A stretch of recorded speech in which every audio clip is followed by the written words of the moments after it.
Ron DeSantis paid campaign strategists working on hidden subcontracts, approved rushed payments under misleading pretenses, and took millions of dollars from reserves as he waged a taxpayer funded advertising war last fall against two citizen led constitutional amendments that appeared on the ballot in Florida that would have protected abortion rights and legalized marijuana.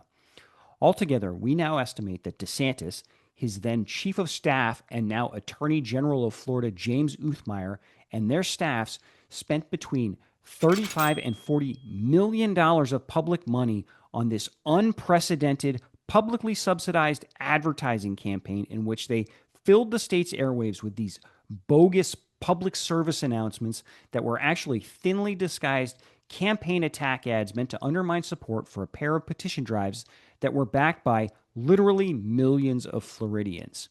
These are just some of the details that we've discovered in hundreds of pages of records we've obtained from a pair of state agencies involved in this effort. We're talking emails, invoices, budget transfers, and other documents that we obtained through a series of public records requests. We're going to tell you all about what they show next.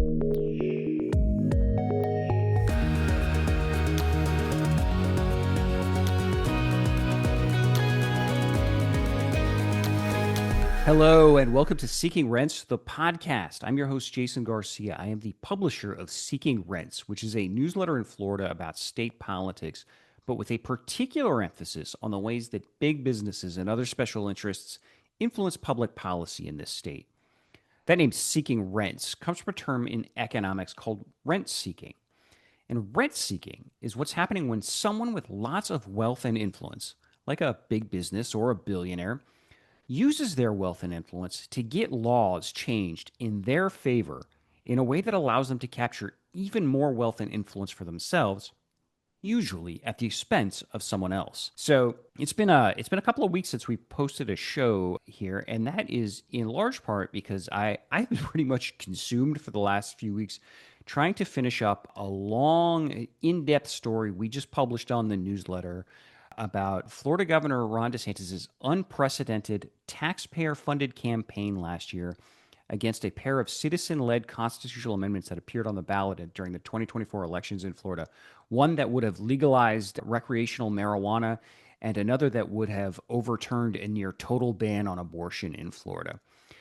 For those of you that don't remember, the governor and his administration last fall, during the elections last fall, essentially blanketed the state's airwaves with these so-called public service announcements that were meant to weaken support for these two amendments, Amendment 3, the marijuana amendment, and Amendment 4, the abortion amendment, both of which only got onto the ballot after these grueling petition drives in which supporters collected roughly 1 million signatures apiece, and both of which were ultimately supported by strong majorities of Floridians. I think the marijuana amendment got 56% of the vote, and the abortion amendment got 57% of the vote. But that was not enough to pass in Florida, because in Florida it requires 60% to amend the state constitution, which is one of the many legacies in the state of the big business lobby, which got the rules changed after Floridians voted to raise the minimum wage, and a bunch of big businesses like Disney and Publix and Universal Studios got pissed off. So anyway,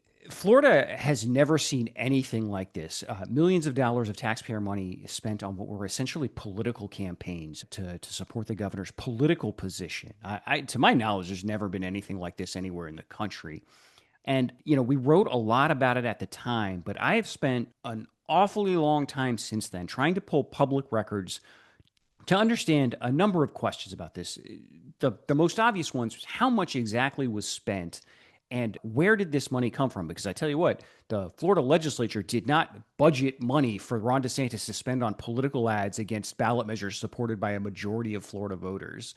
But we've also been trying to learn more. There was lots of evidence at the time that the governor was very much the governor, and particularly his chief of staff, his then chief of staff, James Uthmeyer, a guy who is now the Attorney General of Florida and who you might recognize as the guy at the dead center of the state's Hope Florida scandal, which, by the way, is a part of this larger constitutional amendment scandal. We'll get into that. Anyway, I've spent months trying to pull records of this, and we're still doing this. Like nearly a year later, the DeSantis administration is still withholding a bunch of key records related to this stuff.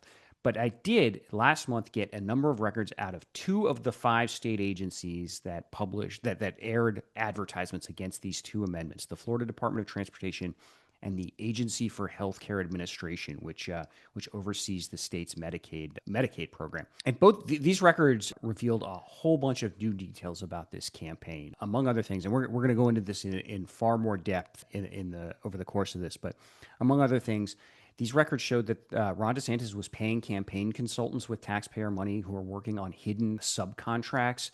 They showed he was, at the very least, bending procurement rules in order to get money out the door as fast as possible as he kind of raced against the election clock. They show he hijacked funding for healthcare programs to fund some of these ads, that he pulled at least $5 million from reserves. And the other thing they've done, again, as I mentioned, the record is still nowhere near complete here because we're still trying to get records out of the DeSantis administration from other agencies involved. And these requests have led to follow-up requests, which, again, we'll go into more detail. But altogether, these now show, we're now estimating that the DeSantis administration spent between $35 and $40 million of public money advertising against the marijuana and abortion ballot measures last year. Like I said, this is utterly unprecedented in the history of Florida. To my knowledge, it's unprecedented anywhere in the country. And I am absolutely committed to figuring out as much as we can about what just happened there and doing everything we can to ensure that no governor, Ron DeSantis or whoever succeeds him, no governor of any party ever again is allowed to use the money of their own voters against their own wishes to campaign on using the taxpayer funds that they forced Floridians to pay. It is just it is outrageous what happened. So today's podcast, we're going to go into more detail about what we found in these records and what we're still looking for, and try and pull back the curtain as best we can on just what a gross abuse of power and money and resources this was by Ron DeSantis, James Uthmeyer, and the rest of his administration last year. Before we do that, as always, please just make sure to click like and subscribe and leave a rating or a review wherever you're listening or watching to this podcast. Those are the sorts of things that help us grow the show. And also, every time we record one of these podcasts, I urge folks to also make sure to sign up for a subscription to the newsletter, which will get our stories and emails sent straight to your inbox. Easiest way to find us at seekingrentsfl.com, and subscriptions are all free. Nothing is behind a paywall. But like I said, every time I do one of these, I urge folks, there is an option to voluntarily pay for a subscription to Seeking Rents if you can afford it. If you've got the means and you value sort of in-depth state watchdog reporting, please think about doing one of those voluntary paid subscriptions. The revenue we get from that's how we're able to do public records requests like the ones that are behind that sort of propelled this story. And the other thing I'll say just before we get into more detail, if you haven't read the story, and my understanding is there are lots of folks out there that would prefer, that have neither the time nor the inclination to slog through a 4,000 word written story, which, well, it wounds me to my core. I guess I understand. But if you do have the capacity, if you are interested in this, I would encourage you to actually read that story and check out that piece on the newsletter itself. We have put screenshots of many of the records we refer to in this story, so you can actually see some of the underlying records that are serving as the basis of what I'm talking about now, the conclusions we're drawing from this, and you can get a sense of where in other places we might be looking. Heck, you might see stuff, you might spot stuff in those screenshots and those records that I didn't know. So like, we can make this a group reporting project if we want to, but please make sure to check out that piece if you've got the time. And please, again, think about a voluntary paid subscription if you've got the means for it. So we'll obviously throw a link to the story in the show notes to this. Okay, so let's go through that piece in a bit more detail, and just to sort of set the stage for this again. So last year, there were two citizen-led constitutional amendments that appeared on the ballot. Again, as I mentioned earlier, both of these were the result of petition drives in which supporters, these were like grueling petition drives where supporters had to collect basically 1 million signatures apiece. And one of those amendments, Amendment 3, as I mentioned, would have legalized recreational marijuana. So marijuana is legal in Florida, but only for medical purposes right now. This would have essentially legalized marijuana in the same way that alcohol and cigarettes and tobacco are legal. The other was Amendment 4, would have overturned a near total ban on abortion. Florida has one of the strictest abortion bans in the country. Abortion is banned for most women after just 6 weeks of pregnancy, which is before many women even realize they are pregnant. Like I said, one of the strictest abortion bans in the country. Amendment 4 would have overturned that. Not only would it have done that, it would have prohibited any further interference with abortion, like we're getting ready to see again this session with, we've already seen a bill filed to pursue once again the concept of fetal personhood. Both of these petition drives eventually made the ballot. They collected enough signatures. They got through the legal review of the Florida Supreme Court. The abortion one made it by a 4-3 vote from a Florida Supreme Court that is nakedly hostile to abortion rights and reproductive health care.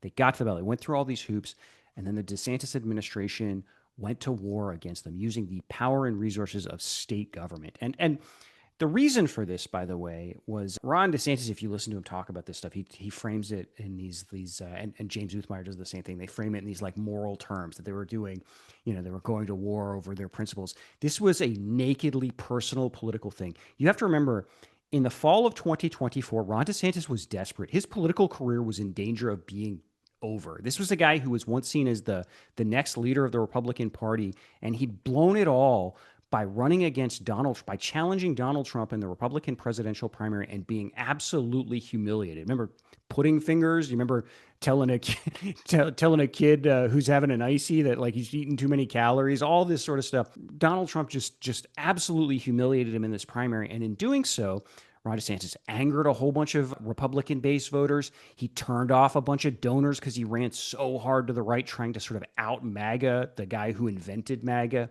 His standing with Republican leaders, with Republican donors, with the Republican activists had been badly damaged. Like I said, his political future was in doubt at this point.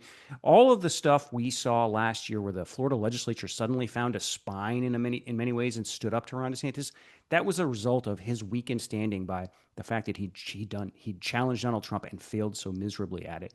So Ron DeSantis in the fall of 2024 was like absolutely desperate for some sort of political victory. He could claim that to show that he still had a future, and he seized on these abortion and marijuana the abortion and marijuana ballot measures as a way for him to try and rebuild political relevance. He bet his entire political future on beating these, and it was. In one sense, it was like a sort of a house bet because, as I mentioned, constitutional amendments in Florida have to get 60% of the vote. So Ron DeSantis, to win, he needed only to get 40% plus one. A minority of voters would be enough to kill these things, and he knew that, and he turned the power of the state against it. So ultimately, as I said, we saw what we're now estimating across 5 state agencies and 2 state-funded nonprofits between $35 and $40 million worth of television commercials funded against these 2 amendments. The governor and Uthmeyer and the administration would describe them again as public service announcements or PSAs. That was utter bullshit. These were thinly disguised campaign commercials designed to weaken support for these 2 amendments and get in the no vote above 40% so they could claim victory in this stuff. And so we have 5 state agencies aired ads against this stuff. This were the 5 of them were the 2 I'd already mentioned: AHCA, the Agency for Healthcare Administration, the Florida Department of Transportation, but also the Florida Department of Children and Families, the Florida Department of Health, and the Florida Department of Education. There are also 2 state funded nonprofits. The one is called the Florida Pregnancy Care Network. This is an anti-abortion nonprofit that is funded entirely with taxpayer dollars from the state of Florida. They put $5 million into what was essentially a complimentary advertising campaign. And then, of course, there was the scandal that everybody's become familiar with, the Hope Florida Foundation, which the DeSantis administration took $10 million from a legal settlement with a Medicaid contractor and funneled it through the Hope Florida Foundation, only to turn around and spit it out into a couple of dark money groups that were helping to fund their anti-amendment campaigns. In that case, the money appears to have specifically been routed into the campaign against Amendment 3, the marijuana amendment. But the way the money flows from the Hope Florida Foundation into these dark money groups, into Keep Florida Clean, this political committee controlled by James Uthmeyer, the same guy, the same chief of staff overseeing all these state agencies, and then into the Republican Party of Florida. It's certainly possible that this money also paid for ads against Amendment 4 as well, once it gets into the Republican Party of Florida. There is a criminal investigation going on that's actually seemed quite serious, so we might get some more answers about the true flow of that money at some point. Anyway, So 5 state agencies, 2 state-funded nonprofits, altogether spending between 35 and $40 million in public money on ads attacking these two amendments. Immediately after the election last year, so in mid-November 2024, Seeking Rents, me, I made public records requests of all 5 state agencies for records related to the ad campaigns. Generally speaking, we had a pretty good idea in the case of the 4 of the 5 state agencies about the contractor they were using to do this. So the records requests focused a lot on invoices and records and materials provided to and from that contractor. In the 5th case, the Florida Department of Transportation, it was a little less clear where that was coming. So in the Florida Department of Transportation ran all its ads through this marketing program it's got called Target Zero. Target Zero is a reference to this is where they run all these, drunk driving and pedestrian safety PSAs. Target Zero is a reference to the goal of eventually having zero traffic fatalities. So they ran all of their ads attacking the marijuana amendment through this Target Zero program. So our records request was largely focused around communications and records related to Target Zero, trying to get at answers. Again, trying to drive at both how much was spent, where this money came from, and learn more about sort of the intermingling of the public and also the political campaigns. Because it's important to remember that in all of this, the these PSAs, the multi-million-dollar taxpayer-funded ad campaign was just one of 2 fronts in this ad war against Amendment 3 and Amendment 4. There was also the political side of this, which was channeled through the Republican Party of Florida and Keep Florida Clean, that political committee I mentioned that was chaired by the governor's then chief of staff, now Attorney General James Uthmeyer. And so a lot of what we're trying to figure out is just how much overlap, like just how much did they blur the lines between the public campaign and the political campaign here. And immediately after the election, we put in requests of the 5 state agencies. To date, only 2 have responded. So we are still fighting to get records out of 3 of the agencies. Plus, in addition, we've also made follow-up requests. But we did get records just last month, so like almost 10 months later, from the Department of Transportation and the Agency for Healthcare Administration. And these records, we're talking about just hundreds of pages of emails and invoices and transaction logs and all these kinds of things that start to shed a lot of light on some of the questions we're trying to get answered. And so I think the biggest takeaway, which ironically this is the last thing I go through in the story, just because, man, I got to say, writing this story was a bear.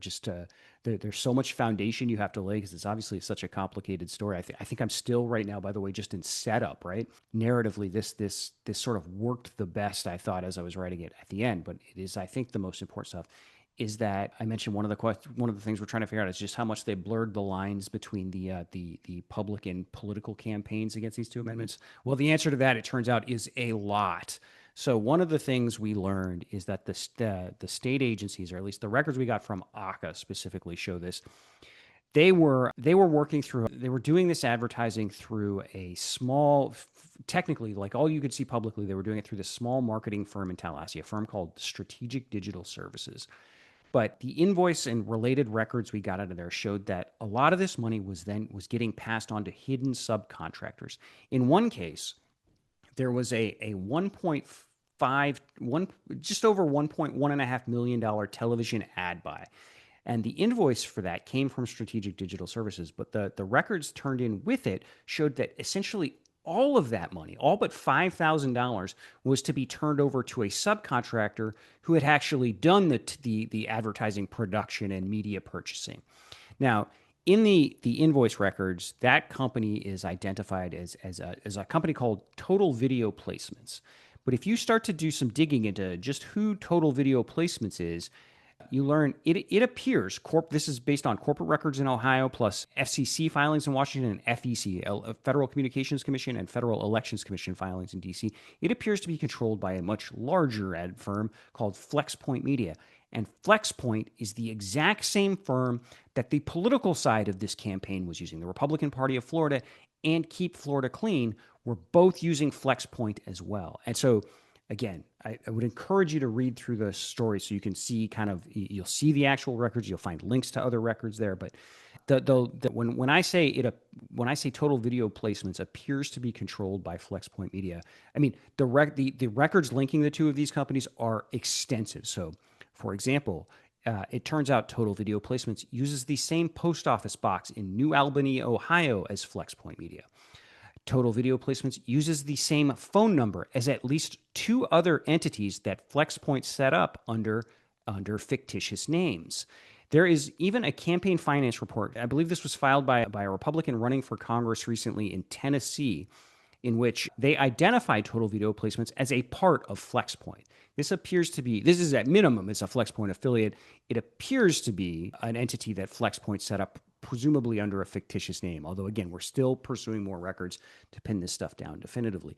But that's where the bulk of this money. So again, you get a $1.5 million invoice that technically comes to the state from Strategic Digital Services, this little vendor in Tallahassee. But it turns out basically all of that money is actually being paid to this affiliate of the company that everybody, the same vendor that everybody is using on the campaigns against Amendment 3 and Amendment 4. And the thing about this is this isn't the only example. So we also got another invoice where $100,000 was paid by the Agency of Healthcare Administration, again to Strategic Digital Services, but then passed on to yet another subcontractor this one was called Tag Strategies. And when you do a little digging into Tag Strategies, you turn out this is a longtime political vendor for Ron DeSantis campaigns. Folks might remember the really tacky, goofy commercial the governor did a couple of years ago, where I think it was during his 2022 re-election run, where he pretended to be a jet fighter pilot out of the movie Top Gun. Good morning, ladies and gentlemen. This is your governor speaking. Today's training evolution, dogfighting, taking on the corporate media. Anyway, Tag Strategies was also working on these amendment campaigns. Keep Florida Clean, that's that political committee that was chaired by then Ron DeSantis Chief of Staff James Uthmeyer, paid more than $25,000 to Tag Strategies during last fall for advertising-related work. At the very same time, the Agency for Healthcare Administration, a state agency ultimately overseen by then Ron DeSantis Chief of Staff James Uthmeyer, paid $100,000 to Tag Strategies for advertising work, filtered or run through Strategic Digital Services, because, again, Tag working as a subcontractor. And so, again, we're still waiting on more records. We know there are more out there. For instance, one other thing, that FlexPoint affiliate, Total Video Placements, we got another invoice that was mistakenly submitted to the Agency for Healthcare Administration on their behalf for just over $1.6 million. ACA never paid that invoice. But about a week later, the Department of Health, one of those agencies that still has yet to produce any records in response to a public records request, it made what appears to be a corresponding $1.6 million payment to Strategic Digital Services, which again was serving as the main contractor, and Total Video Placements, this FlexPoint company, was working as a subcontractor under there. So we know there is more money going out the doors. And, what it ultimately all suggests is there was just one campaign against these two women, one big political campaign, and all the money was just being filtered both from the political side and the public side into essentially one coordinated effort. And this is my opinion based on what the record shows. So again, we're still pulling records to definitively prove this, but it certainly suggests this was all just, again, using taxpayer money to fund a political campaign, plain and simple. And there's part of you that might be like, well, yeah, of course that's what happened. Of course we could all see that. I mean, the guys running the weed campaign were screaming for months that this was all going to FlexPoint, that FlexPoint was doing all of this stuff. But again, you gotta try and document this stuff if you're going to report, if you're going to put it out there, which is what we're trying to do. But also, and also, obviously, this is how you would expect it to work. But also, you can't do this. You cannot use public money to run political campaigns. You can't spend money meant for, helping to improve pedestrian safety or spreading awareness about public health programs and use them to run a political campaign against an abortion amendment or against a marijuana amendment solely because you're desperate to save your political career. You cannot do that. So that's why it's important to sort of document this stuff and learn more. And as I said, we're pulling more records related to this. I know others have started to pull records related to this stuff. So I think we are still just scratching the surface of what we're likely to learn about just how much Ron DeSantis and James Uthmeyer and the rest of them, essentially ran and funded a political campaign on taxpayer dollars. Separately, so another sort of really interesting finding in this was the way the DeSantis administration was bending, if not breaking, procurement laws while it was doing this stuff. And I'll give you just one example in the case that we go through a few things in the story in the written piece again for like the 80th time. I feel like check the written piece out. You'll get far more detail. You'll see sort of the underlying records that I'm referring to here and that I'm basing some of these conclusions on. But in one case, there was a moment where ACA, the Agency for Healthcare Administration, booked a $270,000 TV ad buy during football games on a weekend in September. There's actually a lot of really fascinating records that sort of show just how expensive this stuff was. It was something like to advertise during, I believe it was a UF game on TV in Miami. It was like $80,000 for a single spot. So anyway, Aka made this really rushed $270,000 ad buy in mid-September, where it used at least some of that ad time to air an ad attacking Amendment 4, the abortion amendment. We've got records in there that show a lot of this was at least partially coordinated by the governor's office itself. We've got some metadata that puts the governor's office's fingerprints on this, so this wasn't just like an agency doing its own thing. But anyway, to get these ads out the door as fast as possible, the agency essentially paid its vendor in advance to do this. And the thing is, under state law, state agencies are supposed to you're not supposed to pay a contractor until they have provided the goods or services you're buying. You pay upon delivery, not in advance. There is a provision in law where you can request essentially a waiver to issue an advance payment, but you're only supposed to do so when advance payment is in the best interest of the state. And so among the records we got out of this first big pull was the memo that that senior staff in the Agency for Healthcare Administration wrote requesting permission for a waiver from this rule and permission to make an advance payment. Again, this was to Strategic Digital Services, which was serving as the point person on this campaign. They requested permission and got approval to pay this $270,000 for, again, television advertisements during football games in advance. And in this memo, they never mention what they're actually doing. They say it's for marketing services. There's no mention of, hey, this is for TV ads during a football game. That's why we need to override our normal spending rules. But in addition, in this memo, they justify, because again, you can only make these kind of advance payments when it's in the best interest of the state. They claimed this payment was essential to the operation of a state agency. Somehow, their position was advertising during a football game was essential to ACA's operations, and that's how they're able to rush this money out the door and get ads out. This invoice, the invoice came in the same day. This memo is approved the same, like 2 days before these ads appear on air. So when I talk about bending state spending rules and bending procurement rules, that's the sort of thing I'm talking. If you believe that running television ads during a football game is essential to the operations of a state agency whose job is to manage the Medicaid program, then maybe you're fine with that. If not, that sure looks like a broken law to me. At best case, it's a bent law. And again, 81st time, many more details in the story we've written, so I'd encourage you to check this out. The other big piece that I'll talk about on this show that I think is really important and interesting is we start to get a little bit more insight about where the DeSantis administration was pulling all this money. Again, we're estimating between $35 million in public money. And so we know some places. So obviously we know $10 million was pulled out of a legal settlement with a Medicaid contractor and funneled through the Hope Florida Foundation. We also, some reporting we did last year showed that the DeSantis administration used a bunch of money from Florida's share of the nationwide legal settlement with the opioid industry. This is money that states are supposed to spend combating opioid addiction and abating the impacts of the opioid epidemic.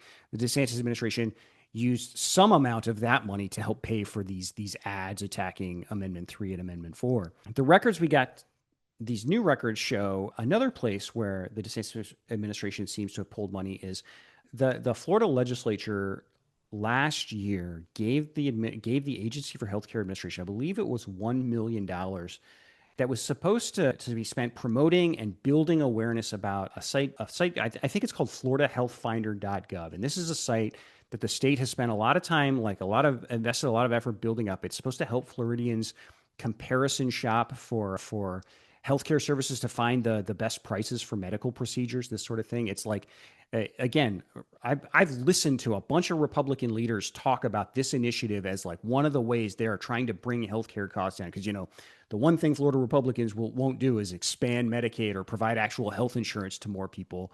Instead, they will focus on stuff like Florida Health Finder, say that's how we're bringing prices down. Except the DeSantis administration appears to have taken that $1 million and rolled it right into these ads. That memo I mentioned, where the DeSantis administration got permission to pay in advance so we could make that $270,000 TV ad buy during the football games. That same memo strongly suggests, and again, the language you can get more detail in the story, that they were using this $1 million that they were supposed to be spending promoting the Health Finder website. They were instead using this to attack the abortion amendment during a UF football game. And I think Miami, they definitely showed up in the FSU Memphis game that weekend. And I think Miami Ball State was another place where we saw these ads. So yeah, instead of helping Floridians find more affordable health care, he was advertising against a ballot measure supported by 57% of Florida voters. So yeah, there's that. The other really interesting thing is, I alluded to this earlier, that the Florida Department of Transportation was sort of kind of a different beast during all of this. So as I said, there were 5 state agencies that ultimately that we know of that paid for advertisements during the campaigns against these 2 amendments. 4 of them signed like a near simultaneous purchase orders with Strategic Digital Services, which served as the lead contractor, and again, where we now know that there were a bunch of like political vendors working as subcontractors and getting paid through those contracts. The Florida Department of Transportation, though, did not. And so it was always a mystery as to how much FDOT was spending and where it was pulling this money. And because it was paying it was producing a ton of ads through that program I mentioned earlier, Target Zero. I think I mentioned it. I don't have any notes in front of me while I'm doing this. So just in case I didn't, Target Zero is this public marketing program that the transportation agency runs, where it airs a bunch of PSAs meant to improve traffic safety. So like there's a lot of pedestrian safety stuff, a lot of drunk driving ads you'll see around like Memorial Day and Labor Day, New Year's Eve, that sort of thing. And Target Zero refers to the agency's goal of eventually getting down to 0 traffic fatalities in the state. Anyway, we had seen during the campaign that there was just an utter barrage of ads from FDOT through the Target Zero program. They all had the Target Zero logo in them, essentially designed to weaken support for the marijuana amendment. There's one ad that warned about how states with legalized marijuana crashes went up. There was another one featuring a bunch of sheriffs just attacking marijuana that was paid for that was funded through the Target Zero program. So while going through the records I got from the agency, I came across this budget transfer that showed that FDOT pulled, as it was just as it was beginning this ad campaign, pulled $5 million out of a reserve account and transferred it to Target Zero initiatives. So we know that the DeSantis administration was running a bunch of essentially political commercials through the Target Zero program, it pulled $5 million out of reserves to put into that program. But here's where it gets sort of really interesting. They appear to have spent this money in a way that was designed to make it impossible for anybody to track in real time. And what I mean by that is, so 3 days after the Department of Transportation pulls $5 million out of this reserve account and puts it into Target Zero initiatives. It did this contract amendment with one of its main vendors where it increased the contract by $5 million. So pulls $5 million out of reserves for Target Zero. 3 days later, increases a contract with this vendor by $5 million. And FDOT uses these internal project tracking numbers. The tracking number is the same on both the budget transfer from reserves and this contract amendment. So this, by all appearances, is the same $5 million.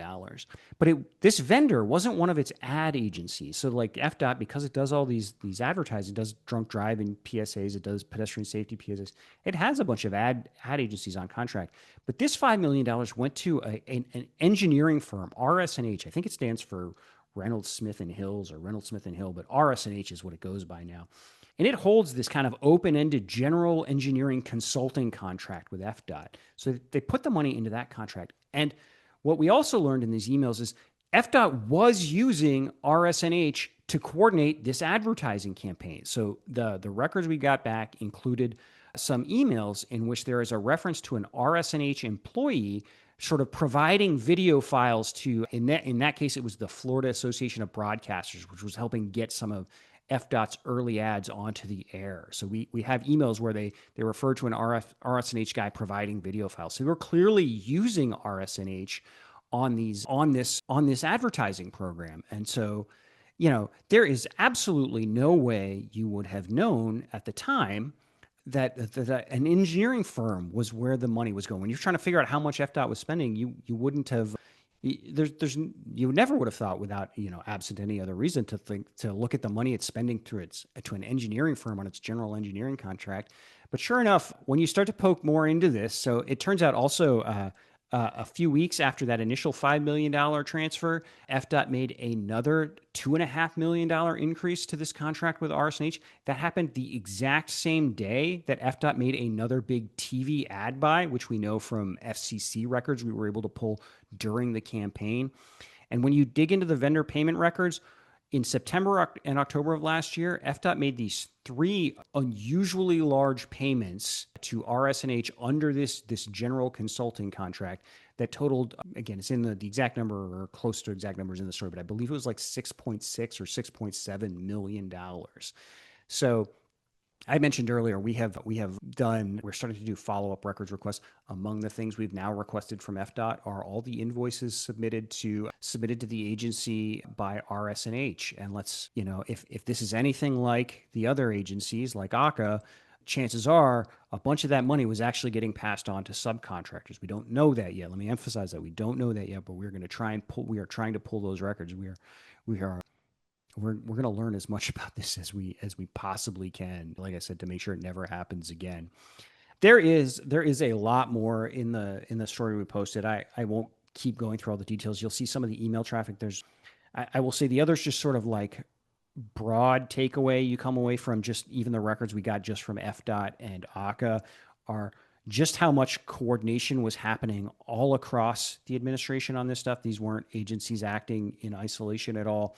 And how frenzied the activity was, which is really interesting when you think about a lot of this was all happening at the exact same time as the DeSantis administration, for instance, rushed that legal settlement into place with Centene, a Medicaid contractor that had overbilled the state for prescription drugs, in order to get $10 million out of that settlement and get it into this same sort of program. So, there is obviously a lot more digging that needs to happen here. As I mentioned, we are still pursuing our original records requests from the Department of Education, the Department of Children and Families, and the Department of Health. We have supplementary records requests in, like I mentioned, to FDOT for RS&H and also for more communications with some of the senior FDOT staffers that showed up in these initial wave of emails as being directly involved in this stuff. We have made further requests for ACA for communications from a staffer that was coordinating a lot of that agency's efforts. We have made a couple of follow-up requests already before this with the Florida Department of Health related to the advertising done through the Florida Pregnancy Care Network. As I mentioned earlier, that was the anti-abortion nonprofit that was used for $5 million of advertising, part of this $35 to $40 million that we now estimate to spend. But also, there are also people with subpoena power poking around on this stuff. I've alluded to it a couple of times, but the Hope Florida criminal investigation, that really does seem to be advancing. So, probably the most important daily news story in Florida, in my opinion, in the last couple of weeks was the news that a grand jury had been convened in Tallahassee to consider the Hope Florida investigation. That the Tampa Bay Times and the Miami Herald, which have just done incredible work. Obviously, I would love a paid subscription, if a voluntary paid subscription together means. But if you want to instead subscribe to the Miami Herald or the Tampa Bay Times, that would be a really good use of your money too, because they've done incredible work unearthing details of this Hope Florida stuff. Anyway, they reported last week that as the grand jury was meeting, the embattled former board chair of Hope Florida's board of directors got called in. The executive director of one of these dark money entities that agreed to be a middleman in that transaction chain got called in.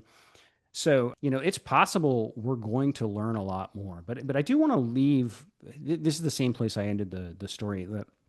The Hope Florida thing has kind of taken off because it's discreet, and because we've been able to learn so much about it. In that it's very clear, $10 million was essentially taken from the the state's Medicaid program, owed to the state's Medicaid program, and turned into funding for political ads. And so people, it's a relatively easy thing to grasp, and there's like a lot of documentation that's come out about it. And so it has rightfully become like a major scandal in Florida. It may literally lead to criminal indictments, depending on sort of what happens with this grand jury. But it is important to remember that the Hope Florida scheme itself was ultimately just one piece of this much larger plot that the DeSantis administration, Ron DeSantis, James Uthmeyer, and their staffs orchestrated against Florida voters and Florida taxpayers when they aired, again, what we now think was as much as $40 million of publicly funded political commercials against two ballot measures that were backed by millions of Floridians, that were backed by strong majorities of Floridians. They weaponized state government against their own voters. That can't be allowed to happen again. I don't know what else to say. We've got to learn everything we can about it. We've got to hold everybody involved as accountable as we can, and we got to make sure nothing like that ever happens again, regardless of who is in charge of state government. So, okay, I'm going to leave it there with just the 97th plug for just check out the story. You'll see more details, and you'll see the places in case, as I'm going off the top of my head, if I was imprecise about anything, you'll find far more precision in the story itself, and you'll see what these actual records I've been referring to. And we'll just end it there. Please think about clicking like or subscribe, leaving a show rating or review. As I said earlier, those are things that help us grow the show, that help more people find it and start to learn about some of the reporting we're doing. And if you haven't already, please think about becoming a subscriber. Easiest place to find us, seekingrentsfl.com. All subscriptions are free, but there is that option to voluntarily pay for one if you can afford it. Okay, we'll leave it there, and we'll be back again very soon. Take care.